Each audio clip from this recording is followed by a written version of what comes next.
Hey guys, what's up? Welcome back to another interesting video of Stress Free Studies. Class 11 first semester শেষ হয়ে গেছে, second semester শুরু। ভাই time নেই West করার মতো, ওই জন্য এত তাড়াতাড়ি ভিডিওগুলো আপলোড করতে স্টার্ট করে দিচ্ছি।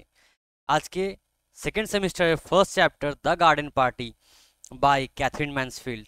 Let's start. সো যেমন আমরা ফার্স্ট সেমিস্টারে পড়েছি ঠিক সেইভাবেই সেকেন্ড সেমিস্টার স্টার্ট করব। সবার আগে আমাদের অথর সম্বন্ধে জানতে হবে, কারণ অথর যদি না জানি, ব্যাকগ্রাউন্ড যদি না জানি, তাহলে গল্প ভাই মাথায় ঢুকবে না। আর ডিটেল অ্যানালাইসিস ছাড়া আনসার করা নেক্সট টু ইম্পসিবল। তুমি শুধু টেক্সট পড়ে স্কোর করতে পারো, ভালো স্কোর করতে পারো, ফাটাফাটি স্কোর করতে গেলে ব্যাকগ্রাউন্ড সময় জানতে হবে। ফার্স্ট সেমিস্টারে দেখলে কেমন কি কোয়েশ্চেন আসছে তোমাদের স্কুলে, তাই না? চলো, ক্যাথরিন ম্যানসফিল্ড জন্ম 1818, মৃত্যু হচ্ছে 1923। খুব বেশি বয়স নয়, অল্প বয়সে মারা গেছিলেন। Katherine Mansfield was a prominent New Zealand modernist short story writer. তাহলে কি পেলাম? উনি একজন নিউজিল্যান্ডের short story writer, known for innovative style. কেন ফেমাস উনি? তাই ইনোভেটিভ স্টাইলের জন্য famous. She explore themes of identity, relationships and complexities of human emotions. তাহলে ওনার লেখার মধ্যে আমরা কি কি স্পেশালিটি পাই? First of all innovative style. ওনার লেখাগুলো সচরাচর কি হয়, বাকিদের থেকে একটু ডিফারেন্ট হয়, বাকিদের থেকে একটু হাটকে, একটু আলাদা হয়।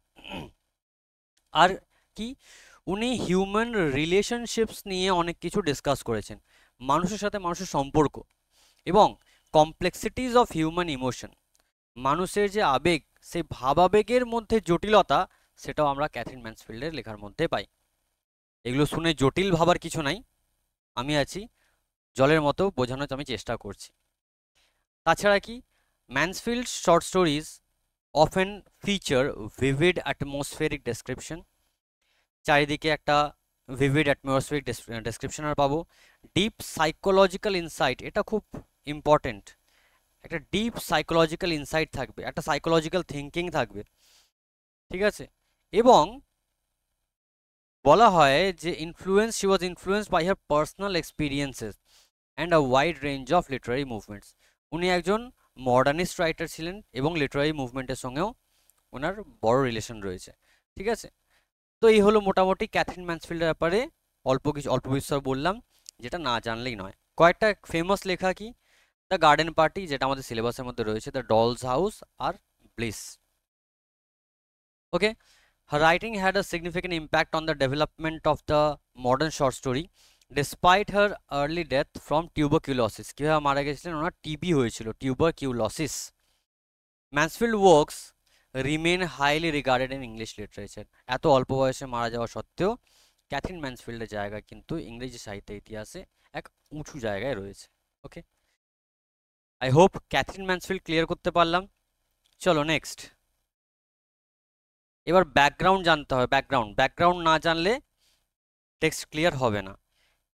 কি হবে, পাবলিকেশন কবে, এগুলো নিয়ে আর তো এমসিকিউ নেই, 2 মার্কসের কোয়েশ্চেন আসবে।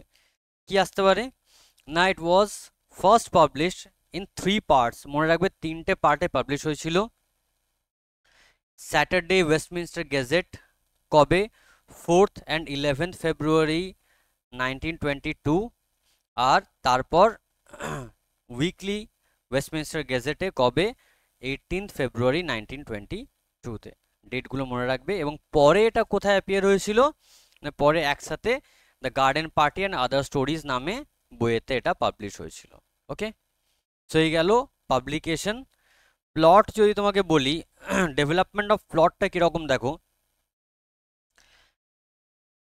In the garden party, the wealthy Sheridan family is preparing to host a garden party at their home.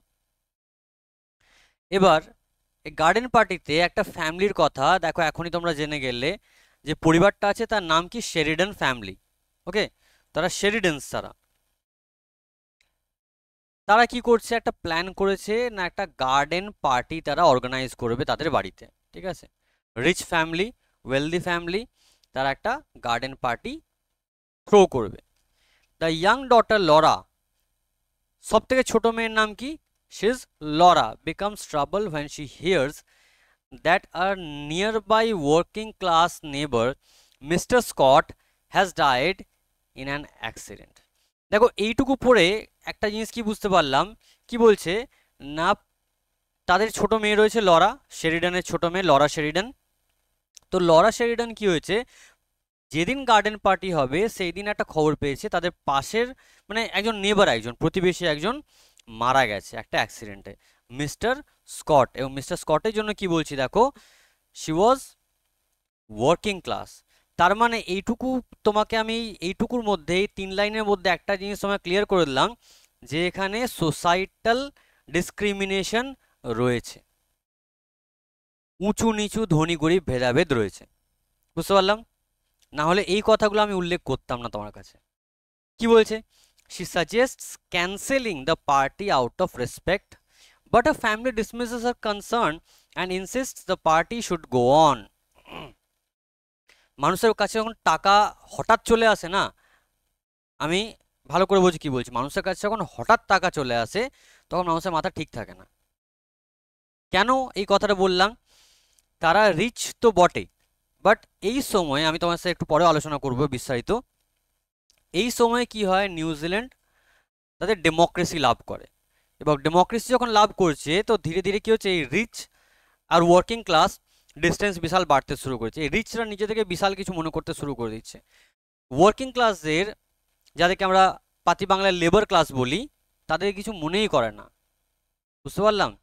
In fact আজকে আমাদের ইন্ডিয়াতেও দেখো এই জিনিসটা অনেকাংশে রয়েছে। তো লরা বলছে যে পাশের বাড়িতে মারা গেছে, তুমি আজকে পার্টি করবে মা, এটা তো ঠিক নয়। বাট তার মা বলছে সে ওসব পার্টি ফার্টি ক্যান্সেল করতে চায় না। পার্টি হবে আমার কি, ওর বাড়িতে মারা গেছে আর আমি যদি পার্টি ক্যান্সেল করে থোড়াই না ও জানতে হয়ে যাবে লোকটা, তা তো নয়। নেক্সট কি বলছে, after the party Laura is sent to deliver the left over food. Party শেষ হওয়ার পর লরাকে পাঠাচ্ছে তার মা বেঁচে যাওয়া খাবার দেওয়ার জন্য টু দ্য গ্রিভিং ফ্যামিলি, সেই শোকাহত পরিবারকে বেঁচে যাওয়া খাবার দিতে যাচ্ছে। একে তো পাশের বাড়িতে মারা গেছে, তুমি বাড়িতে পার্টি করছো, তো বেঁচে যাওয়া খাবার বোধহয় বাড়িতে পাঠাচ্ছ। Confronted with the reality of death, Laura experiences a mix of emotions. এই যে বললাম না, ক্যাথরিন ম্যানসফিল্ডে লেখায় অনেক কিছু তুমি সাইকোলজিক্যাল ইনসাইট পাবে, ঠিক আছে? তো সে কি হচ্ছে, একটা মিক্স অফ ইমোশনস তার মধ্যে কাজ করছে, লিভিং হার উইথ আ ডিপার দো confusing understanding of life and social divides. তার মাথার মধ্যে অনেক কিছু কাজ করছে, সমাজে জাতি, উঁচু নিচু, রিচ পুয়ার, এ সমস্ত কিছু তার মাথার মধ্যে কাজ করছে। ওকে, চলো, সো লেটস কন্টিনিউ।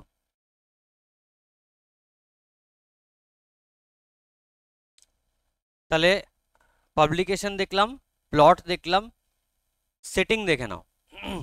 সেটিংটা কি পাচ্ছি, সেটিংটা হচ্ছে আর্লি 20th সেঞ্চুরি নিউজিল্যান্ড। বিংশ শতকের প্রথম দিকে আমরা নিউজিল্যান্ডের একটা দৃশ্য এখানে দেখতে পাচ্ছি, reflecting the social and cultural context of the time. এবার যখনই যে কোনো লেখা থাকে ম্যাক্সিমাম তার উপর তার সোসাইটাল ব্যাকগ্রাউন্ডের এফেক্ট পড়ে। বুঝতে পারলাম? যেমন আমরা ফার্স্ট সেমে দেখো সেকেন্ড কামিং পড়েছিলাম, তো ওখানে কি ব্যাকগ্রাউন্ড পাচ্ছিলাম, WW1 বা ওয়ার্ল্ড ওয়ার 1, প্রথম বিশ্বযুদ্ধে ব্যাকগ্রাউন্ড পেয়েছিলাম, তাই না? এখানে কি দেখতে পাচ্ছি, সেই মানে বিংশ শতকের প্রথম দিকে যে সোসাইটির যে অবস্থা ছিল সেই সেম সিচুয়েশন আমরা এখানে দেখতে পাচ্ছি, সেম প্লট সেম ব্যাকগ্রাউন্ড দেখতে পাচ্ছি। The exact location is not specified, exact location আমাদের এখানে বলা নেই, but is likely based on Mansfield own experiences growing up in Wellington, New Zealand.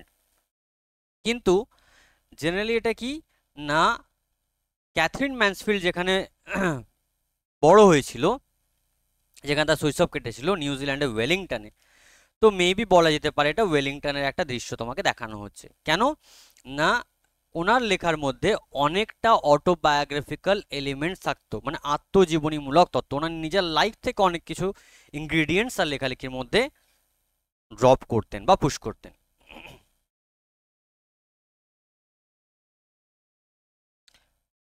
দিয়ে the setting is divided into distinct environments, দুটো ভিন্ন ভিন্ন রকম পরিস্থিতি পাচ্ছি। কি রকম পরিস্থিতি, একটা বাড়িতে পার্টি হচ্ছে, তার পাশের বাড়িতে একজন মারা গেছে, completely different scenario, completely different environment, completely different atmosphere. কি কি পাচ্ছি, একটা হচ্ছে দ্য শেরিডান এস্টেট।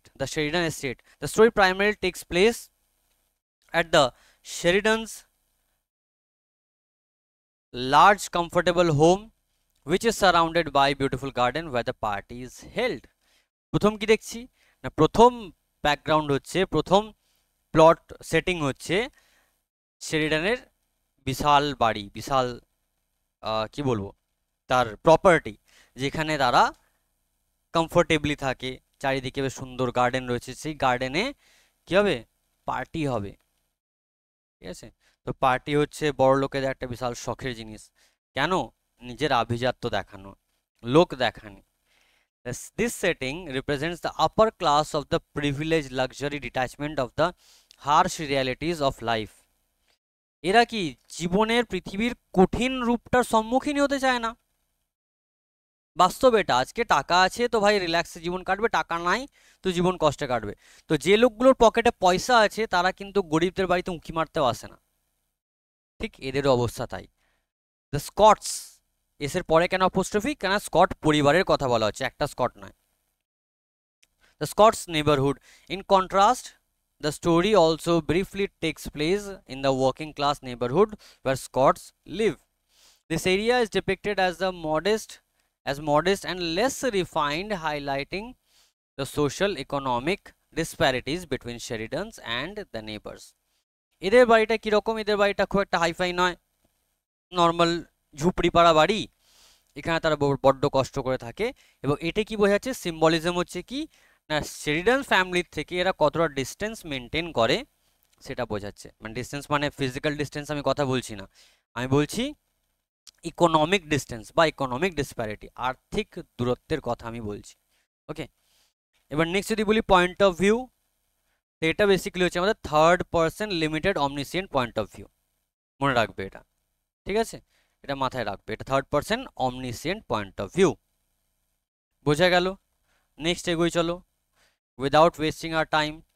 এবার এর একটা হিস্টোরিক্যাল ব্যাকগ্রাউন্ড পড়তে হবে। আমি বলেছি হিস্টোরিক্যাল কনটেক্সট জানতে হবে। হিস্টোরিক্যাল কনটেক্সট কি না, আগেই বললাম গল্পটা আর্লি 20th সেঞ্চুরিতে নিউজিল্যান্ডের ব্যাকগ্রাউন্ডে সেট আছে, ঠিক আছে। সেই টাইমটা কি হয়েছিল, সোশ্যাল অ্যান্ড ইকোনমিক চেঞ্জ হয়েছিল, যেটা আমি তোমাকে বললাম। কেন the country was transitioning from a colonial society to an independent nation. তারা একটা উপনিবেশ থেকে একটা স্বাধীন স্বাধীন রাষ্ট্রে তারা রূপান্তরিত হচ্ছিল। And the upper and lower classes becoming increasingly distinct, এবং বড়লোক গরিব লোক ডিস্টেন্স তাদের মধ্যে কন্টিনিউয়াসলি বেড়ে যাচ্ছে। The social divide is a central theme in the story, যেটা আমি একটু আগেও বললাম, সোশ্যাল ডিভাইড এই কবিতা এই গল্পের একটা বড় theme. As Laura Sheridan, Laura হচ্ছে আমাদের protagonist, Laura Sheridan, the protagonist grapples with the contrast between her privileged life and the hardships faced by those in the lower class. Laura কি তার মাথার মধ্যে একটা মিক্স অফ থটস আছে, যেটা আমি তোমাকে বললাম। কি বলবো, সে লিটারালি সে ফাইট করছে দুটো কন্ট্রাস্টিং থটস, একদিকে দেখছে তার বাড়িতে পার্টি, একদিকে দেখছে পাশের বাড়িতে ডেথ, ঠিক আছে। সে এই দুটোর মধ্যে কনফিউজ হয়ে গেছে, সে লিটারালি এই দুটোকে একসাথে নিতে পারছে না। আর কি একটা হিস্টোরিক্যাল ব্যাকগ্রাউন্ড বা অথার্স পার্সোনাল এক্সপিরিয়েন্স এটা বলছি না, আমি বললাম তোমাকে যে ম্যানসফিল্ডের লেখাগুলো জেনারেলি কি হয়, অটোবায়োগ্রাফিক্যাল এলিমেন্টস থাকে। কি হচ্ছে, Mansfield herself was born into a wealthy family. Mansfield নিজেও একজন বড়লোক রিচ পরিবারে জন্মগ্রহণ করেছিল in New Zealand. Her experiences growing up in a privileged environment likely influenced her writing the story. She also had a keen interest in social issues and was aware of the inequalities that existed in society. So আমরা বলতেই পারি এখানে Laura হচ্ছে ম্যানসফিল্ডের একটা alter ego. যদি আমি কথাটা বলি এটা ভুল বলা হবে না, বুঝতে পারলাম? চলো নেক্সট।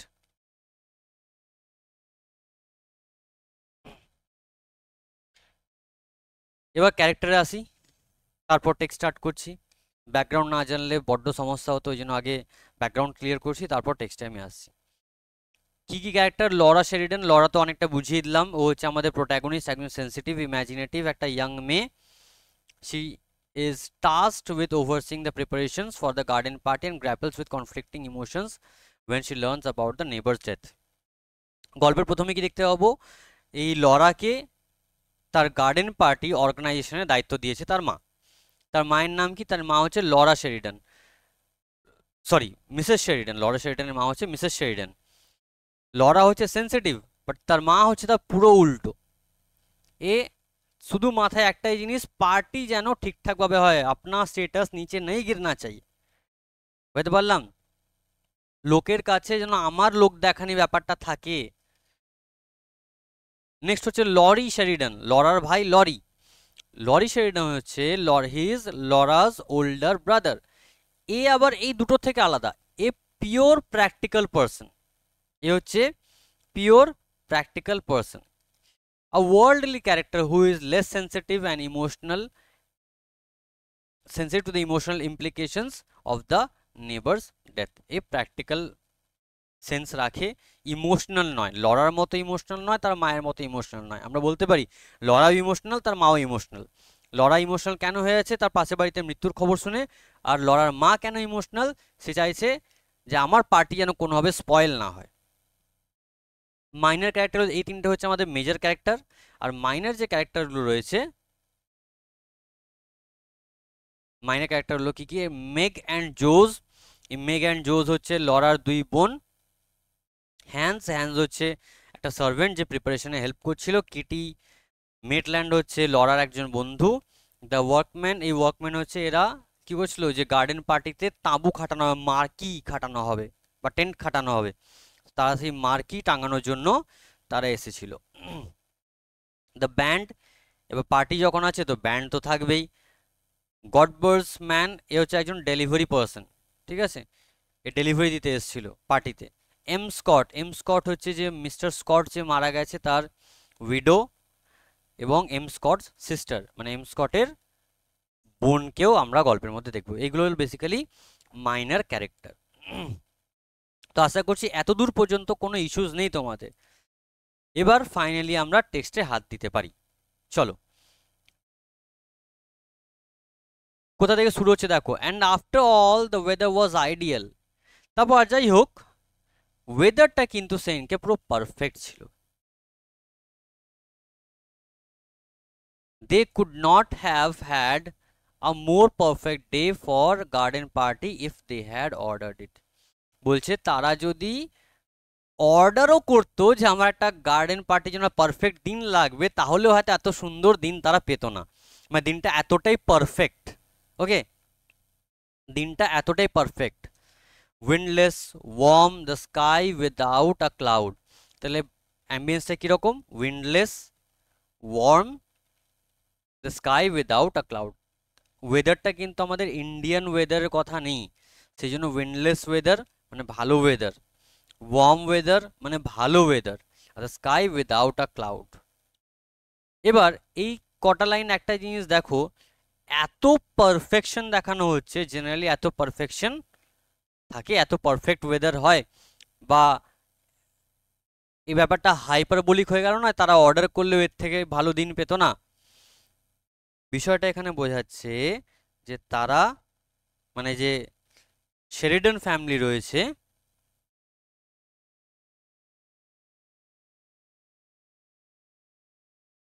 তারা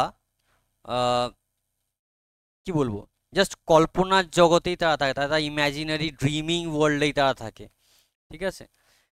Only the blue was veiled with a haze of light gold as it sometimes in early summer. তাহলে কোন টাইমে গল্পটা? আর্লি সামারের গল্প। তাহলে আকাশটা কিরকম? অনলি দ্য ব্লু ওয়াজ ভেলড, ভেলড মানে অ্যাকচুয়ালি ঘোমটা, বাট ঘোমটা নয়, এখানে কভারিং বোঝাচ্ছে। তাহলে কিরকম ছিল? আকাশটা ছিল শুধু নীল একটা কভারে ঢাকা, এবং there was a bit of haze of light gold, সোনালি আবছা, সোনালি আভা, আর কি না, as it sometimes in early summer, যেমন আর্লি গ্রীষ্মের প্রথম দিকে যেমন থাকে। The gardener had been up since dawn, গার্ডেনারটা যে মালি সে ভোর থেকে উঠে পড়েছে। মুভিং দ্য লনস মানে লনের মধ্যে ঘাসগুলোকে কাটছে, মো মানে ছাঁটাই করা। ওকে,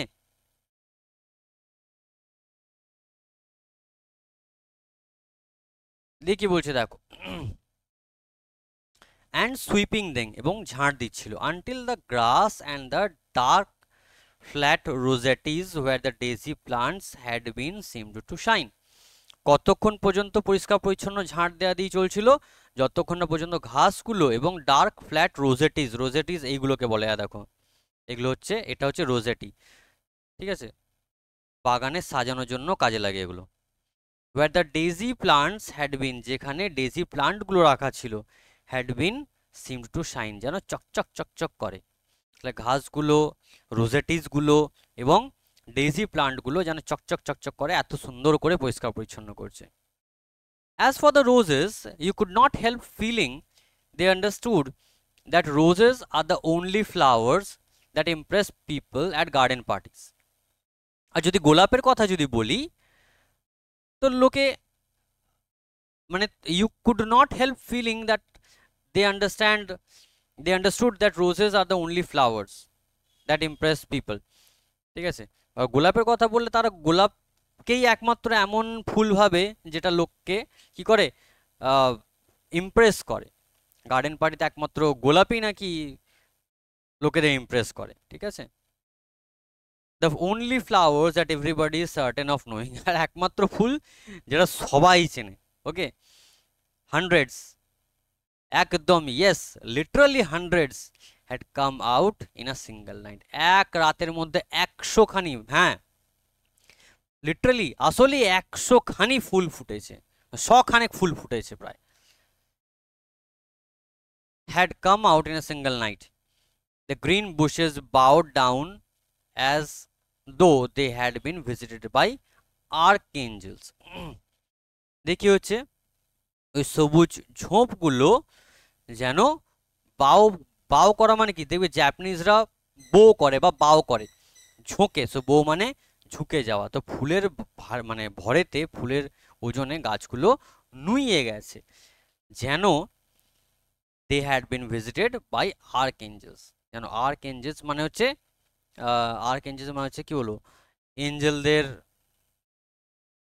হেড বলতে পারো, ঠিক আছে, মানে ওপর শ্রেণীর যে এঞ্জেলরা, ঠিক আছে, এটাগুলো এগুলো হচ্ছে আর্কএঞ্জেলস, যেন আর্কএঞ্জেলসরা স্বয়ং পরীরা নিজে এসে ওটাকে সাজিয়ে দিয়ে গেছে। বুঝতে পারলাম, চলো নেক্সট দেখি। Breakfast was not over before the men came to put up the marquee, এখনো পর্যন্ত ব্রেকফাস্ট শেষ হয়নি যখন ওই লোকগুলো তাঁবু খাটাতে চলে এসছে। তারা জিজ্ঞেস করছে, where do you want the marquee put mother, জিজ্ঞেস করলো লরা তার মাকে, ও মা বলছি শোনো না, ওরা তো চলে এসছে, তাঁবুটা কোথায় খাটানো হবে একটু বলো। My dear child, it's no use asking me, দেখ মা আমাকে জিজ্ঞেস করে কোনো লাভ নেই, I am determined to leave everything to you children this year, আমাকে ওসব বলিস না তো বাবা, আমি ঠিক করে নিয়েছি, আই এম ডিটারমাইন্ড, আমি নিশ্চিত করে নিয়েছি এই বছর সব আমি তোদের ওপর ছেড়ে দেবো, সব তোরা ভাই বোনেরা মিলে সামলা, সব নিজের ছেলে মেয়ের ওপর আমি ছেড়ে দিচ্ছি। Forget I am your mother, আমি তোর মা ভুলেই যা, treat me as an honoured guest, আমাকে একজন অনার্ড গেস্ট হিসাবে, কুটুমের মতো, অতিথির মতো ট্রিট কর। But Meg could not possibly go, Meg কিন্তু, তাই লড়াই কেন যাবে, মেঘ যেতে পারবে না, তার এক বোনের নাম শুনলাম মেঘ, মেঘ যেতে পারবে না, এবং সুপারভাইজ সেগুলো তদারকি করতে পারবে না তাদেরকে, কেন, she had washed her here before breakfast, ভাই ব্রেকফাস্টের আগে চান টান করে চুল ফুল ধুয়ে ধায়ে সে বসে আছে, ঠিক আছে, and she sat drinking her coffee, coffee খাচ্ছে in a green turban, turban মানে অ্যাস্ট্রোলজার্স ডেতে পড়েছিলাম, টারবান মানে পাগড়ি, একটা পাগড়ি কি, সে কি হয়েছে না, সবুজ রঙের তোয়ালেটাকে চুল ধোয়ার পর কি হয় মাথার মধ্যে জড়ায়, সেরকম তোয়ালেটাকে জড়িয়ে রেখেছে, with a dark wet curl stamped on cheek, detail explanation কাকে বলে দেখো, কিরকম ভাবে অ্যাম্বিয়েন্সটাকে ডেসক্রাইব করছে দেখো, মানে সে কি মানে একটু মানে আমি আমারটাই দেখবো ভাই, আর কাউকে আমি চিনি না। তো সে মাথার মধ্যে গামছা জড়িয়ে বা তোয়ালে জড়িয়ে বসে আছে সবুজ রঙের, এবং কি হয়েছে, গালের পাশে চুল দু একটা বেরিয়ে থাকে, চুল বেরিয়ে থাকে। তো ডার্ক কার্ল, ভিজে কার্ল তা গালের মধ্যে চিটে আছে। আই হোপ বোঝাতে পারলাম। মানে চুল বাঁধার পরও কিছু কিছু চুল থাকে যেগুলো গামছার মধ্যে বা তোয়ালের মধ্যে আসে না, সেটা বেরিয়ে এসে তা গালে চিটে আছে, সেটাও তো ভিজে। জোজ দ্য বাটারফ্লাই, ও বাবা, জোজ এ একটা বোন, এ তো the butterfly always come down in a silk petticoat and a kimono jacket. এ তো আবার আরো বিশাল হাইফাই ব্যাপার। এই নিচে নামে একদম একটা সিল্কের একটা পেটিকোট আর একটা কিমোনো জ্যাকেট পরে। কিমোনো জ্যাকেট হচ্ছে কিরকম বলতো, একটা ওভারকোট টাইপের, আর পেটিকোট হচ্ছে তার ভেতরে পড়ে। ওকে, সো সিল্ক পেটিকোট। কেন silk petticoat?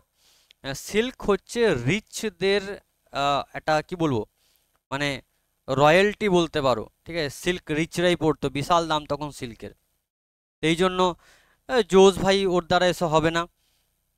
You will have to go Laura, you are the artistic one. মা বলছে তোকেই যেতে হবে, বুঝলি লরা, তুমি আর্টিস্টিক, তোর মানে আর্টিস্টিক চোখ রয়েছে তোর, তুই জানা। Away Laura flew still holding her piece of bread and butter.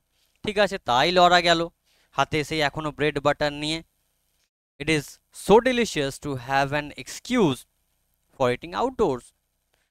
বলছে হ্যাঁ, এটা বেশ ভালো এক্সকিউজ বাড়ির বাইরে খাওয়ার, ঠিক আছে। And besides she loved having to arrange things, এবং ইনফ্যাক্ট কি, তার জিনিসপত্র অ্যারেঞ্জ করতে, গোছগাছ করতে বেশ ভালো লাগতো। She always felt she could do it so much better than anybody else.